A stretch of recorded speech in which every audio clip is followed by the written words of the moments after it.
Hello, everybody, and welcome to Living Room Conversations Live. I'm Yasmin. I'll be your host for this evening. Today, our topic is going to be trust. In this living room conversation, we'll hear from people just like you, reflecting on key disconnects we are currently experiencing in trust. We'll consider what happens when we don't trust the integrity of our elections, scientists, news, politicians, or business leaders. And we hope to explore how we can move forward and build trust for a healthier society. Living Room Conversations offers a simple, sociable, and structured way to practice communicating across differences while building understanding and relationships. Typically, 4 to 7 people meet in person or by video for a call that lasts about 90 minutes to listen to and be heard by others on one of our nearly 100 topics. Rather than debating or convincing others, we take turns talking, share and learn, and be curious. So glad I got that out of the way. So we're going to begin with our introductions, and we'll explain why we're here and who we are. So we're each going to share our name, where we live, and what drew us here, and if this is our first conversation. We can start with Adam. Oh, I got to break the ice. My name's Adam. I am a civic educator here in the Bay Area of California, and this is my first living room conversation, so I'm really excited to hear from people across the country around this important topic.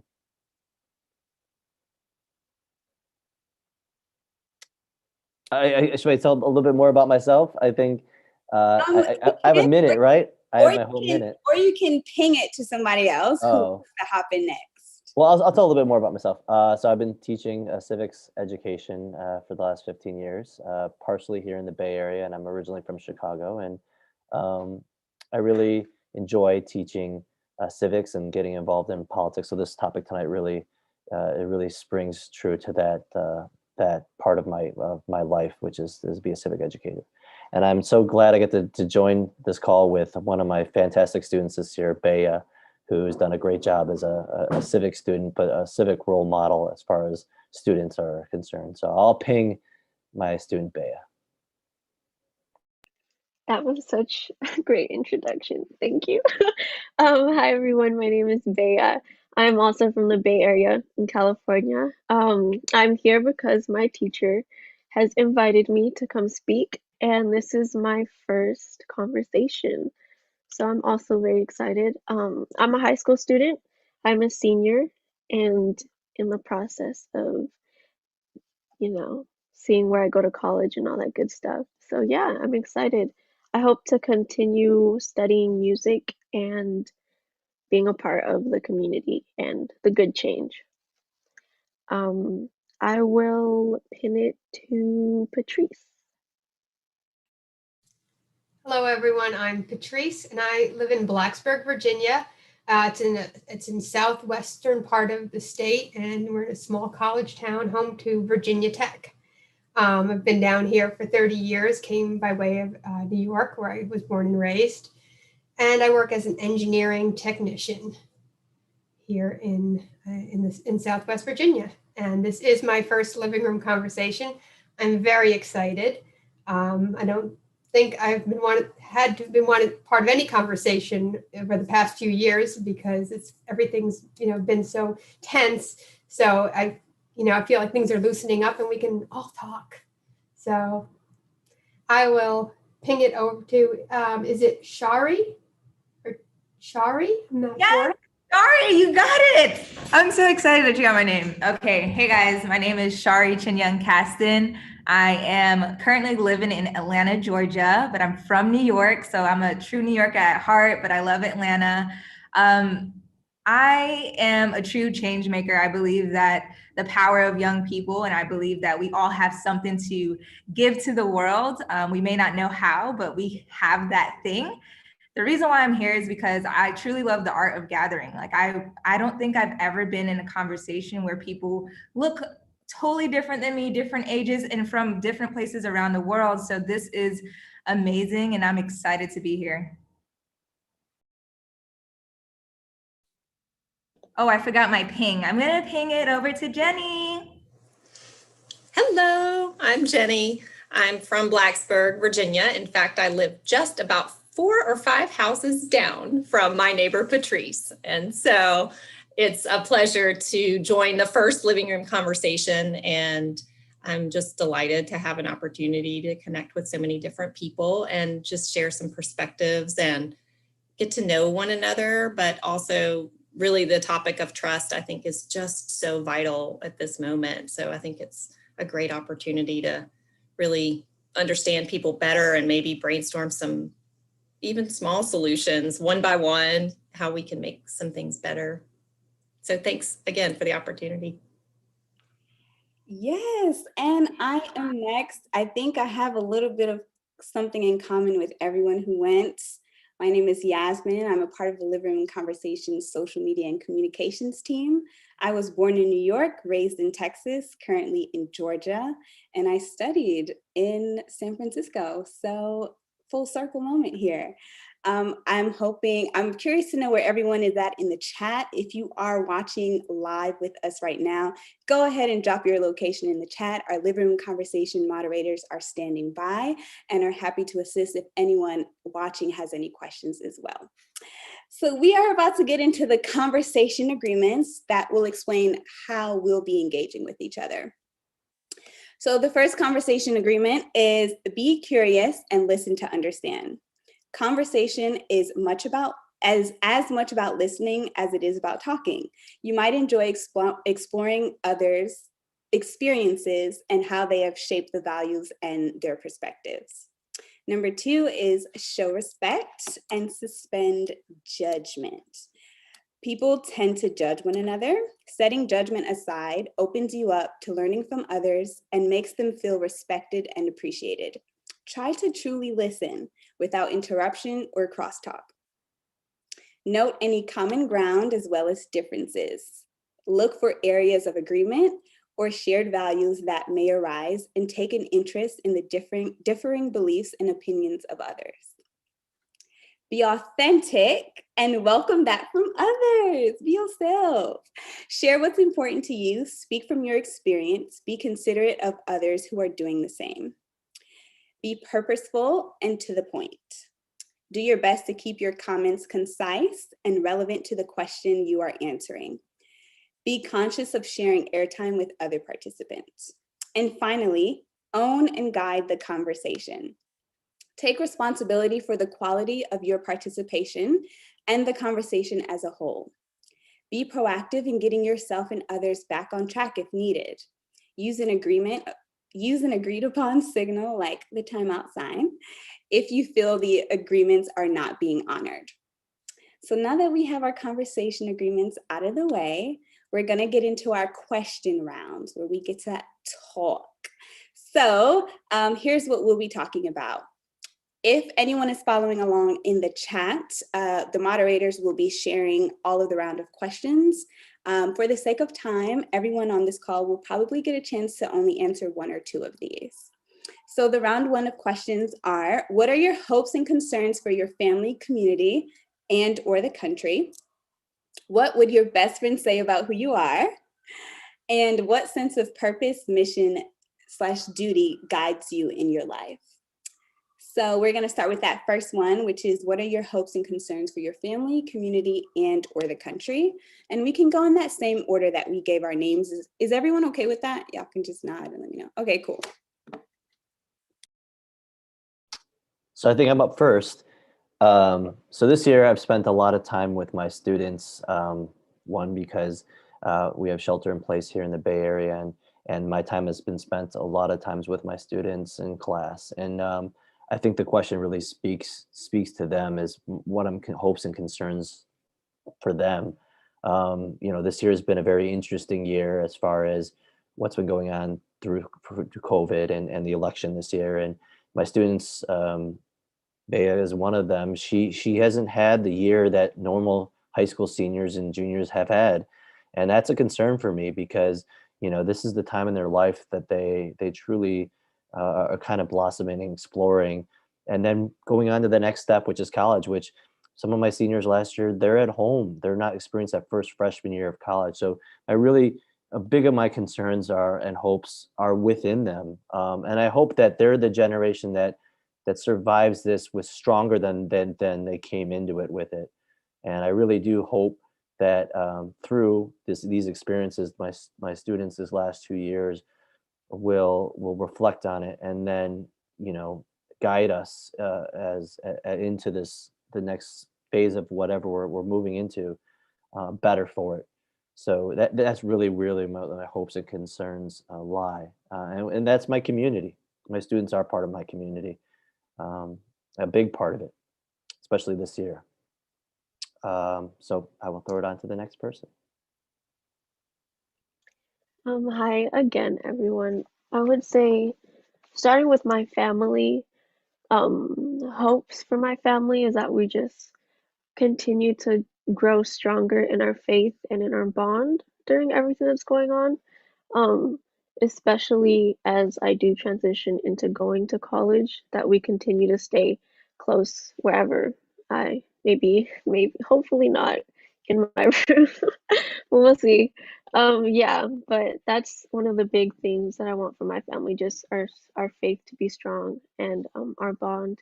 And I also want like rest for my parents, because they work hard all the time and I see it a lot. So yeah, I want them to rest. For my community, I would say it would go in hopes and concerns both. I would say I just want unity and for my community to feel comfortable trusting the world, you know. I'm black and Mexican, so I'm speaking like directly to that community. That I just want them to feel at peace and that they're able to thrive in this country or wherever, anywhere around the world, just for like our people to be doing well, because it's just a lot. There's a lot tugging and pulling at us. So yeah, that's one of my hopes and concerns. Um, I'll push it on to the next person. Thank you. Well, I think, in terms of, we're talking in terms of trust, I think we have all lost a lot of trust at different levels for different reasons. Again, in our communities, our local communities, in our national community, and sometimes even in some of our institutions. And for me, it's kind of been pushed to the back. Everything's been crisis mode lately. Just worrying about COVID, just worrying about getting through one crisis after the other. And we've forgotten how important it is that this trust has to be rebuilt, so we don't always feel like we're in crisis mode, even when we're in the midst of a crisis. Coming to this has made me feel better about the greater community. It really has. I mean, I feel like, people want to talk. People want to trust me, and I want to trust others. It's complex, but I really do see a sea change, and that's what I want to continue to see for my family and my community and my nation. Thank you, Patrice. When I first saw this question, I automatically thought about the parallels between hope and concern.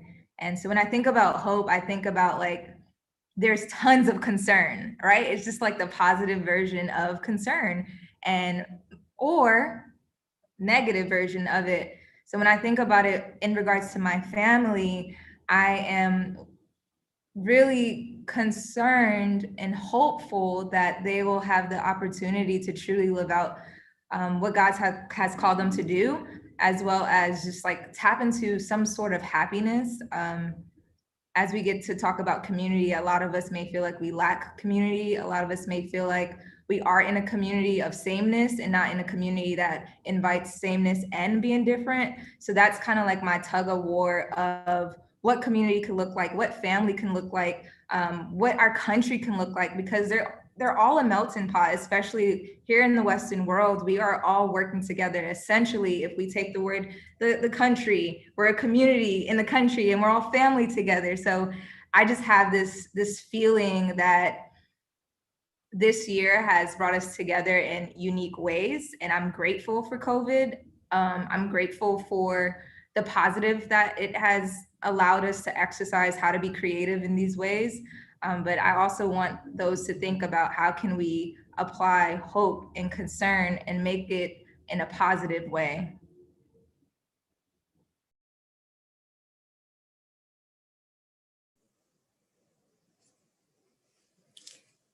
Shari, I have to say you're a wordsmith, and what you just did with words right now just warms my heart, because you just dissected each of them and hit it right on the head, just in the same way that when you think about trying to get to a theme or where you want to go, it all starts with that root word. And so I really appreciate that. In that, some of my hopes for my family are similar and maybe are echoed in what others have said, but a lot of what I think is important to me comes down to, the most central part of my life, which is my family. And I have 2 teenage daughters and a husband and a lot of animals in my house and as pets. But we've had to get creative this year to keep our sanity and to learn how to get along with each other.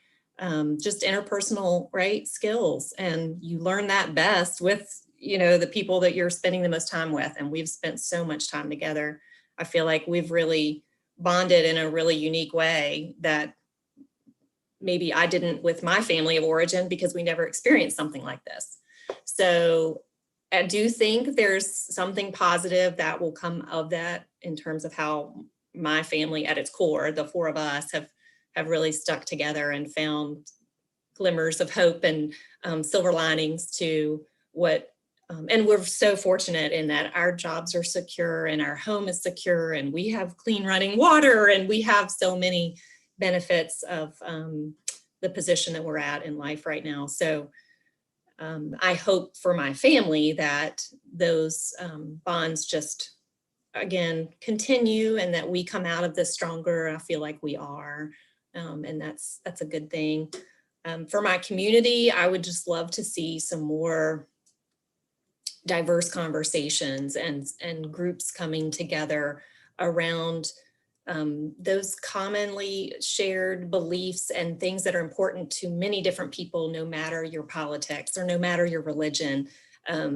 So I think there are some things that people can connect on. And when you find those shared values of whether it's the well-being of children or whether it's beautification or whether it's an environmental project, like there's so many different things that people can come together on despite other differences. So I'm hopeful that that will prove to be something that's beneficial for our community and then at large, really for the country, because we have so much more in common with one another than we have differences.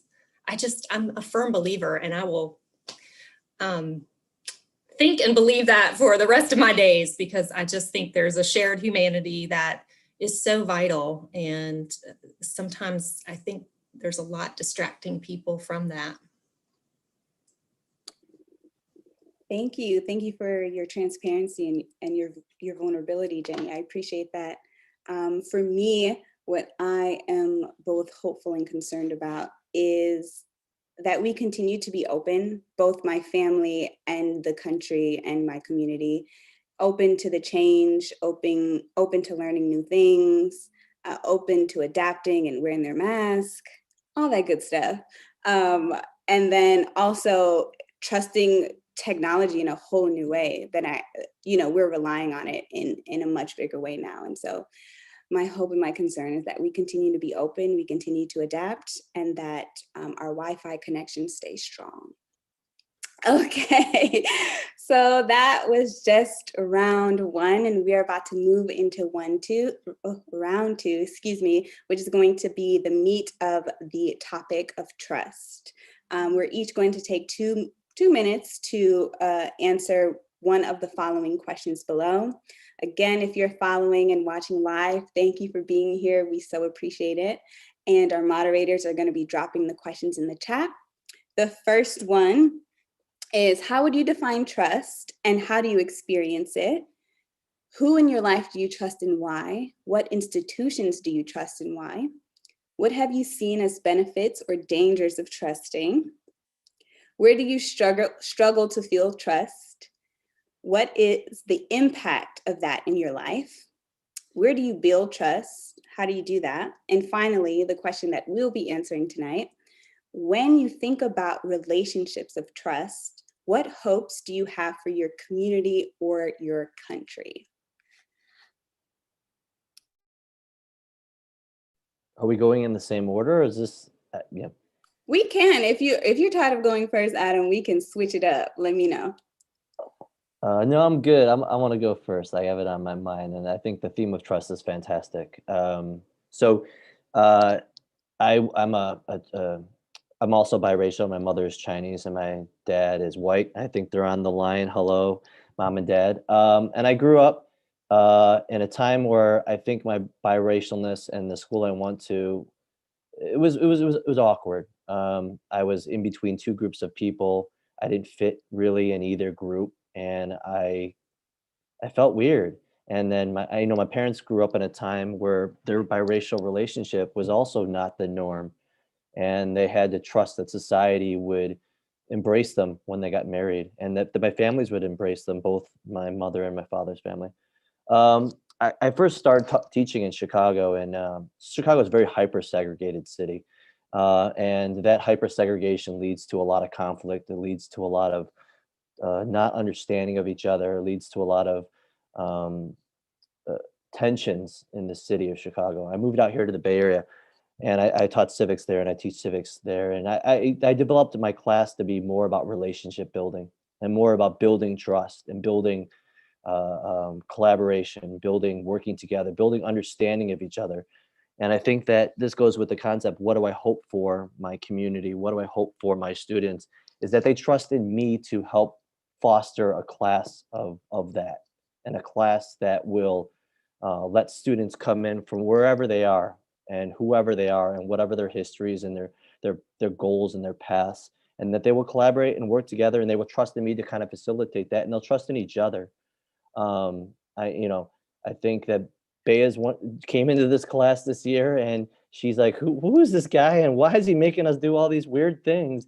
But in the end, I think I had a conversation about this with them this week. It was them trusting me to do this, and that they were just jumping in and saying, "Hey, I'm gonna go with this," and they did, and it was great. And I think that this next generation really, as far as I see in young people, they jump right in, trusting, collaborating, building relationships, being empathetic, wanting to really listen to each other and learn about their classmates, and that trust and that um, belief in each other, that they will accept each other, which I don't think I have had it when I was a high school kid. I don't think I had that acceptance and trust from each other, from the kids or them of me, because I wasn't like them. Um, I think this next generation, these next group is got that, and that gives me hope for the future, that this group really has that going for it.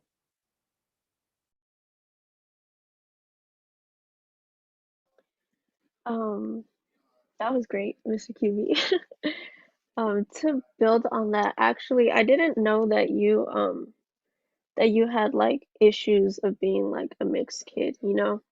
And I find it interesting that like even in this time, even though it is more accepting of like my parents' relationship and then like me being a mixed kid, I still had like a hard time finding that like in between of like, am I black or am I Mexican? But like I'm both, you know, and I feel like that's a whole nother topic, but I just thought it was interesting that we share that.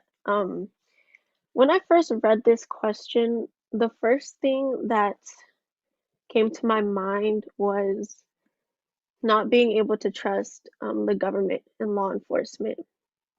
And I would say that for both sides of like of my family, the black and the brown. Um, that's like one of the that's like a main disconnect with us. We don't really trust law enforcement or the government because of how we've been treated and how this country came to be. And going back to the question of concerns and hopes, I feel like this also ties into that.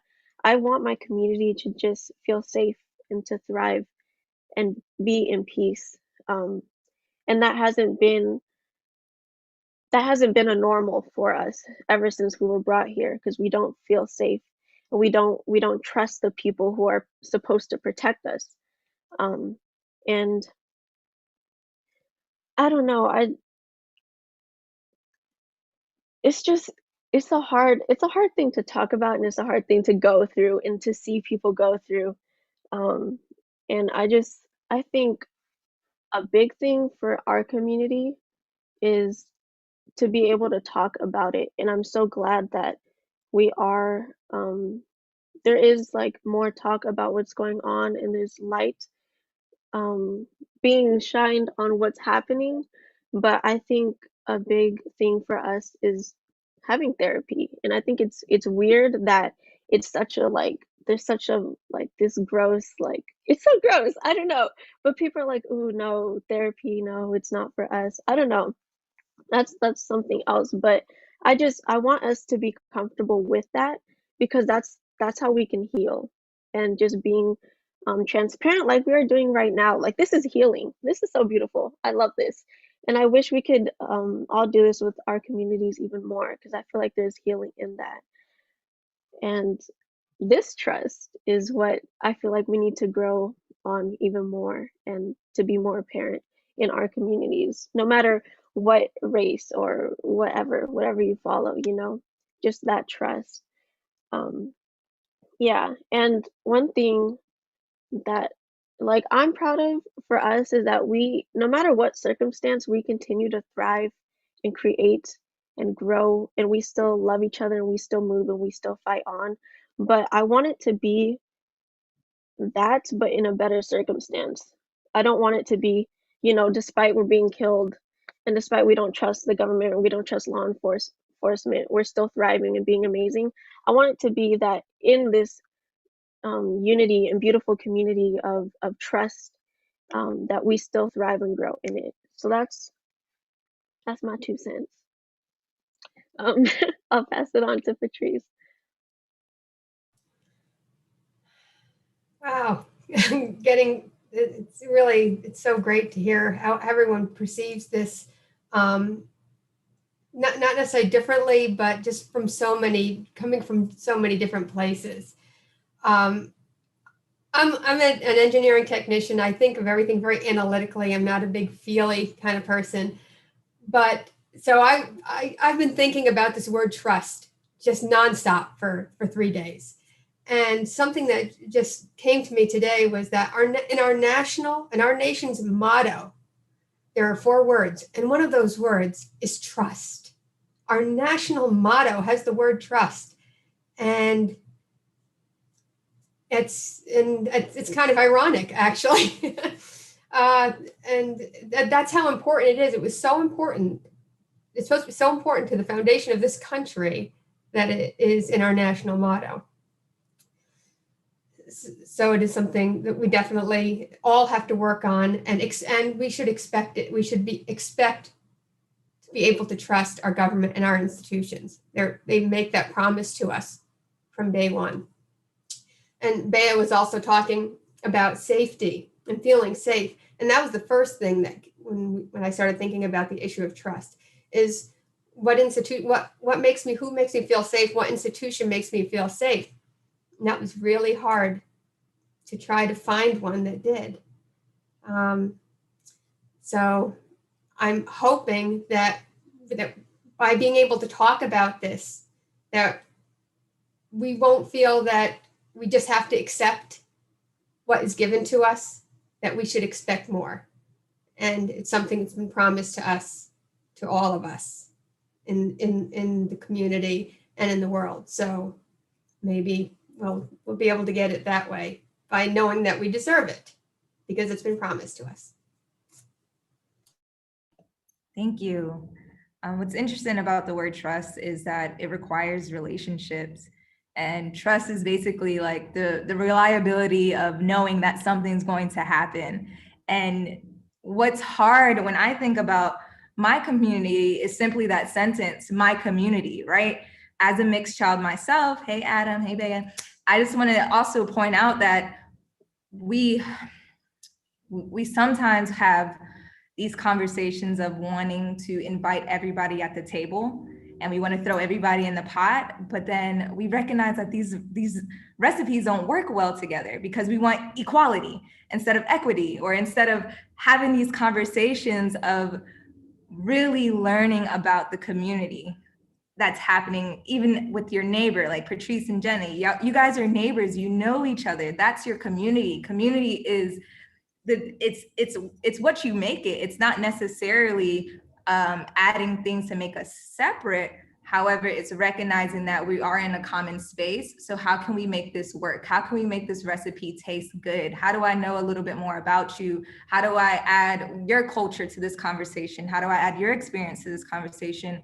And that's what concerns me. That's what concerns me about the youth. That's what concerns me about even my family members or the media. Is the constant separation of putting us separate, but saying that we have to be together, but not giving us the tools on how we can work together and create not necessarily a gray area, but just standing in our two firms and saying that we can be in the same room and meet our needs. That's where I'm at. As a traveler, I had a hard time connecting to this country, United States. Both my parents are immigrants, so it's just really, really hard to consider the USA my community, or when I answer questions about the country, because I've been grown up to know that this is not my country. They brought us here. This is the narrative that I'm being fed. So now as a 30-year-old, I'm now recognizing like, whoa, I live here. This is my community. Wow, I should know a little bit more about US history. I should read a little bit more about it instead of being rebellious, or instead of listening to what stereotypically what my community is saying about it. How about I walk in my own experience and really be about it and learn about it and have actions to it? So I just pose that question to those who are listening. What does community mean to you, and what does trust mean to you as you align with them?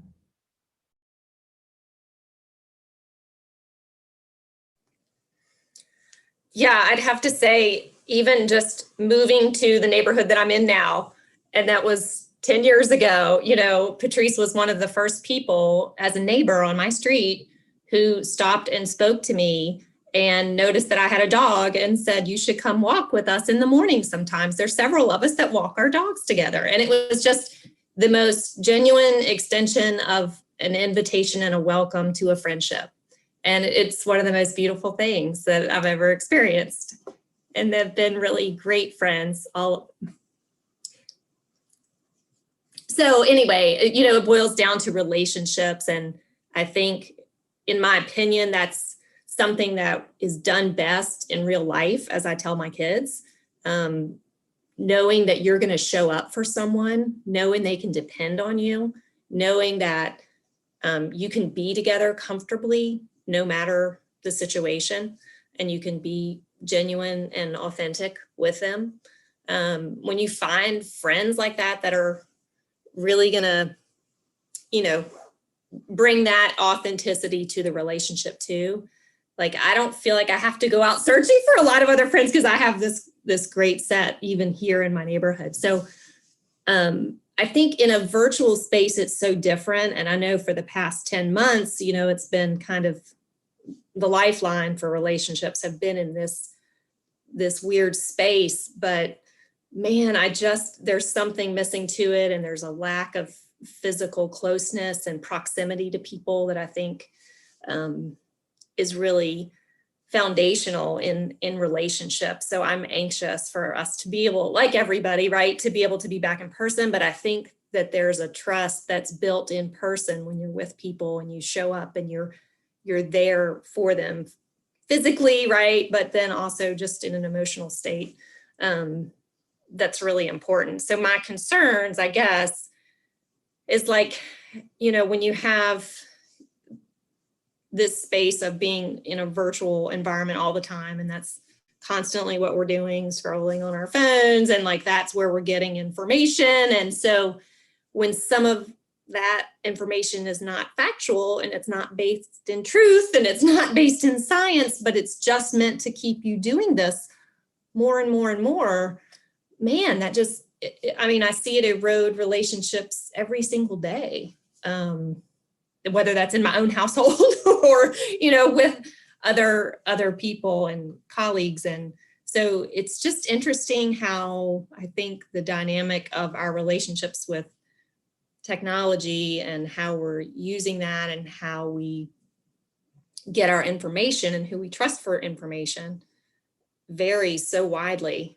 and then impacts what we do next with it. And I know somebody alluded to that about the media, and you know, the one relationship I really trust is my newspaper coming to my door every day, which sounds so ridiculously old school. I know it's almost laughable, but I do love sitting and the crisp sound of that paper and knowing that those journalists have worked their butts off to get the facts and write it up and be as objective as they can be, even though I know media have all kinds of slants and turns and this or that. But at the end of the day, they have a code of ethics that they operate under, and it can't be like crazy, whacked out conspiracy QAnon craziness, right? I mean, it has to be like, what has happened? So I trust that relationship. And so, you know, the fact that that's an institution that I still value, but I feel like it's in some ways winnowing away, or it's a dying, you know, sort of medium, but it's still something that to me is important. Thank you so much. I feel like I was prepared to answer it in one way, but having heard everyone else's responses, I'm like, I want to touch over here. My mom is also a Black woman in tech, Patrice, and she's not touchy-feely either. I kind of want to piggyback on a few things, but I think when it comes to relationships of trust, I'm recently learning to trust myself a little bit more. And the more that I believe in what I'm saying, or like Shari said, I'm doing the research, I'm having my own experiences, I think I show up in the world a little bit differently. And I think the more I trust myself, the more others will begin to trust me as well. Because trust to me is a lot about honesty. So it's like, I trust that you're gonna show up to this living room conversation today. You're here, and now I'll trust that you'll come back. And it's examples like that just help me to remember that my community is going, and my family and my close friends and people who are having living room conversations and conversations like this, I trust that they're going to show up for me.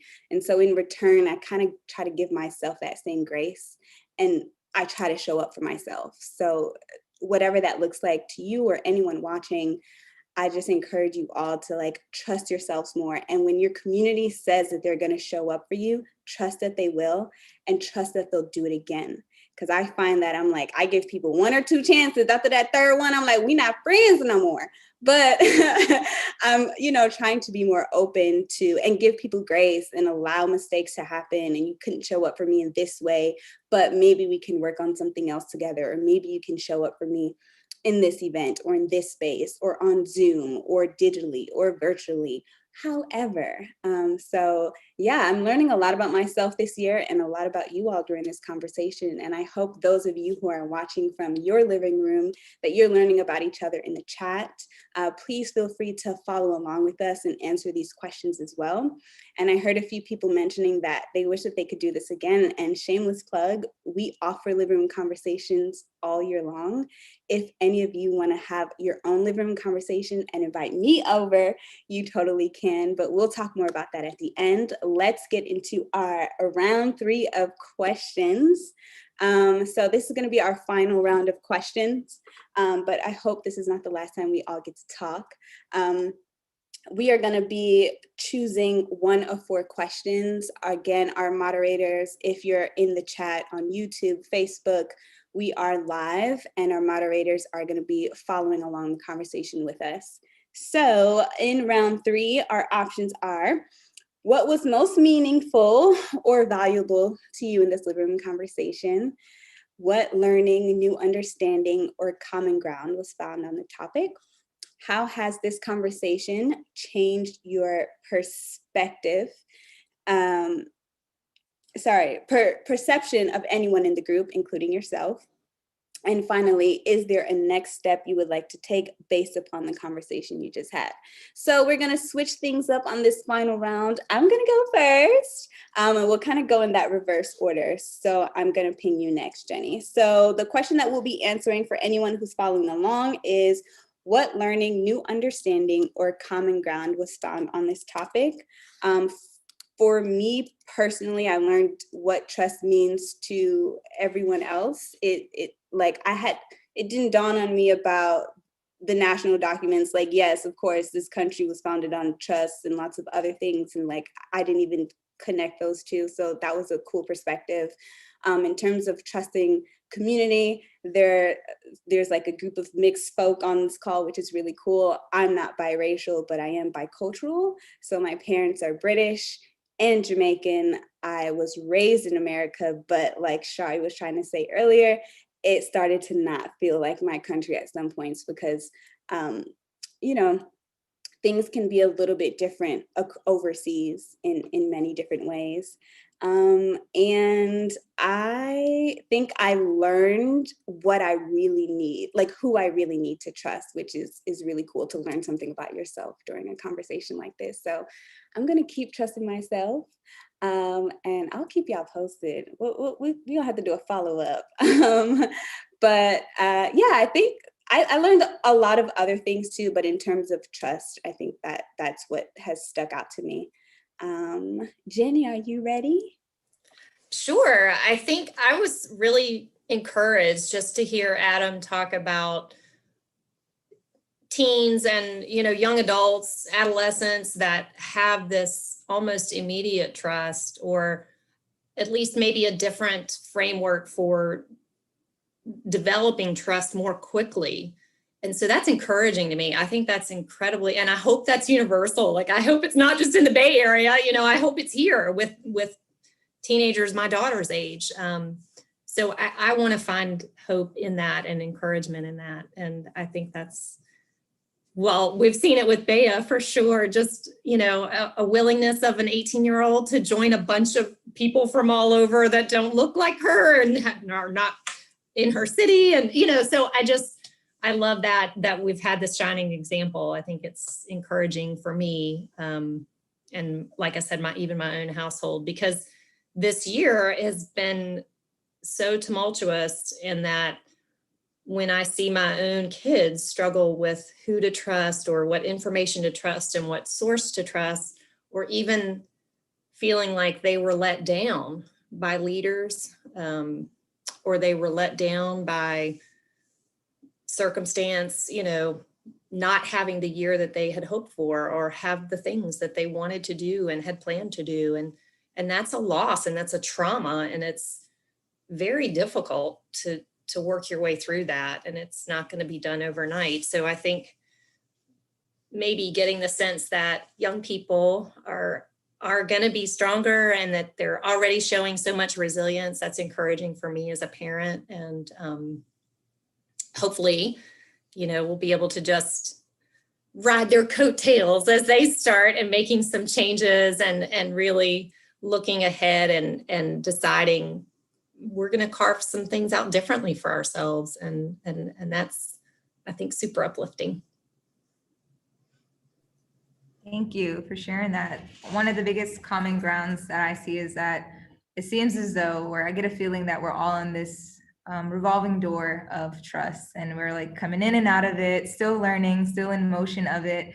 And it's really cool to see us, like just this call here in itself, that we're coming from different walks of life, and we are having this common ground that we need to have more safe spaces. We need to have more conversations. We need to highlight and uplift the voices of differences, at the same time create a safe space. And I'm going to jump on what Adam, Jenny said, and just give Bea the flowers that she deserves right now, because my heart is truly with the youth. And I'm really, really appreciative that you're able to articulate your feelings, because as I work in high school, I'm recognizing that sometimes they don't trust themselves.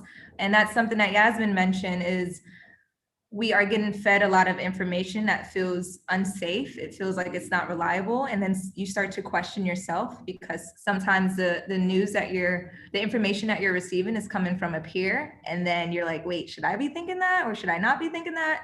And it creates this distrust in yourself, which may create insecurity, which may create you just feeling alone, which may create you not interacting with your community and may not have the words to articulate anything in this conversation. So those who have young people at home, or even just people in general, older people is interested in have these conversations, let's keep it going, keep the door revolving. Let's keep making mistakes in front of one another and being unapologetic and being open to saying like, okay, wow, I misjudged you, or I did judge you, and I'm willing to learn. Let me put my mic on mute so I can learn a little bit more about somebody's experience. So I thank Living Room Conversations for that. And I thank Adam, Patrice, Jenny, Bea, Yasmin, everybody on this call. I really, really appreciate it. Thank you so much.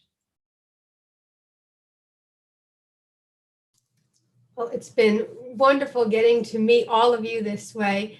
And I think something you might not know about Jenny and I, where we live, is that the town we live in, 9 months out of the year, 50% of the population are young people under the age of 23 years old. And it's a very, very large institution, Virginia Tech. And we have a very large international presence as well. And so we love our students. We love the whole young vibe that we get in this town. It just really energizes it. So you just look at the two of us in this little small town, Blacksburg, and probably thought, okay, they just hang around the neighborhood. But we really do have a very vibrant, dynamic community here. And it's been difficult, obviously, with COVID, because we've had to stay in our spaces. And we're really looking forward to getting back out in the community with them.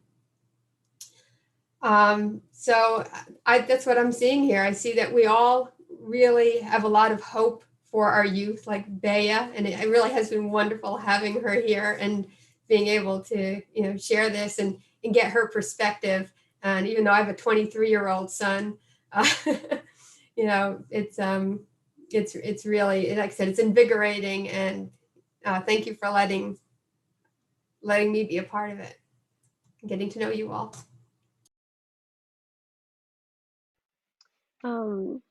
I would say it was very encouraging to meet all you guys and get to hear all of your different stories. Coming into this conversation, it's great that the topic is trust, because I trusted Mr. QB a lot, because I was like, excuse, like, you want me to talk at this thing? Like, are you sure? I don't know if you really, but like, I even said it in my email, like, am I supposed to be participating? But I trusted him that he knew what he was doing, and he did. And I trusted all of you guys, to really be welcoming. And I think this was a really beautiful thing that we did, to all trust each other and talk about this topic. And I think it was great. There were a lot of reminders in this, as Yasmin brought up, to trust yourself. And I hadn't even thought about that in all of this. And I think it like reflects a lot of what's going on. Like, we're so distracted by other things that we forget like ourselves. We got to take care of this ourselves and our bodies and our minds as well. So that was a great reminder. Thank you very much. And I would say it's also kind of crazy to me how far we all are, but we have a lot of common um, hopes and concerns. And I think it's great that we have this conversation and that these conversations exist. And I hope that our communities, we kind of like built a tiny community. Like, this is great. This is really cool. Like, this is our little community. And I hope we can branch out off of this and have these conversations, whether it be with like students in our class or at work or with our family. Yeah, this was a beautiful experience, and thank you. It was great to meet you all. All corazones, Mr. QB. Thank you.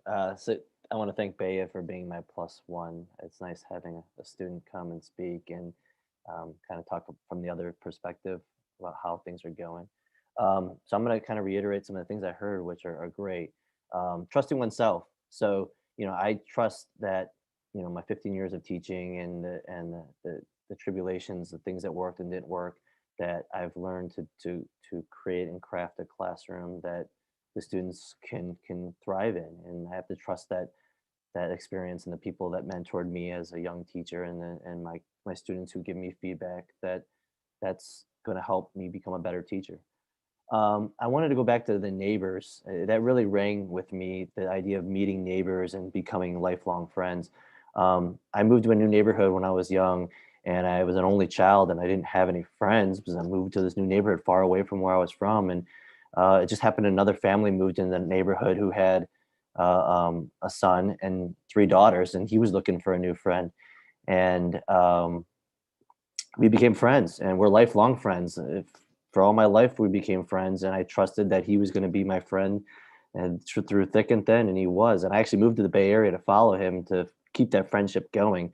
So I really look at Patrice and Jenny and that friendship that you built with your neighborhood and your neighbor as something that it turned into something fantastic, and that rang with me because that was my childhood, is finding that person. With Shari, the institutions idea really rang with me too. This idea of institutions, I think of the education institution, right? And I think that trusting the institutions to teach their children, trusting institutions to protect the community as that really important thing for the youth and for the community to thrive. But I also think that trust is built with participation. I think civic participation in the school board or seeing how your school is doing and being a part of that and making sure that the school is providing equitable education for all the students, what they need, when they need it, so that they can thrive and meet their successes and their goals and their outcomes. If the school is not providing it, then the trust is broken, and that the civic participation needs to be there to call that and say, hey, this institution is not working for the people that it's supposed to represent. Until it does, we're going to hold you accountable until you do it. And I'm glad that I work for a school district that has that mindset. We make sure that all students get what they need, make sure all students are protected, make sure that they are supported, and that the parents hold us to that, and the teachers hold us to each other to that, and the district holds us to that, and the community holds that. So that really rang true to me, that that's how you build trust, is to have that institution as a centerpiece, and that institution serves the people and serves them well, not just serves them for their benefit of the servicing themselves. So thank you all for sharing those things and kind of getting me to reflect on some of those important parts. I appreciate you all for being here and everyone at home for watching. That concludes our living room conversation. I just want to thank our guests today for modeling how easy it is to have conversations like these. Get it together. It's just a matter of setting a time and a date and coming to the conversation with an open mind. So thank each of you so much. We invite everyone tuning in to join or host conversations this year. You can sign up by going to livingroomconversations.org or to Junto. Our moderators will be dropping links in the chats. Be sure to follow Living Room Conversations. We are at Living Room Convo on Instagram and Twitter, and Living Room Conversations on Facebook. And this concludes it. I really appreciate each of you. I kind of don't want it to end. And that's one of my favorite things about Living Room Conversations, is that we create community. But I think that that's a testament to just staying open and just listening to understand and not trying to debate. We all came to a beautiful common ground. It was a peaceful, very community-driven conversation, and I will remember it as always. Thank you all so much. I hope everyone watching enjoys the rest of their evening as well, and we'll see you in the next LRC Live. Have a good night, everyone.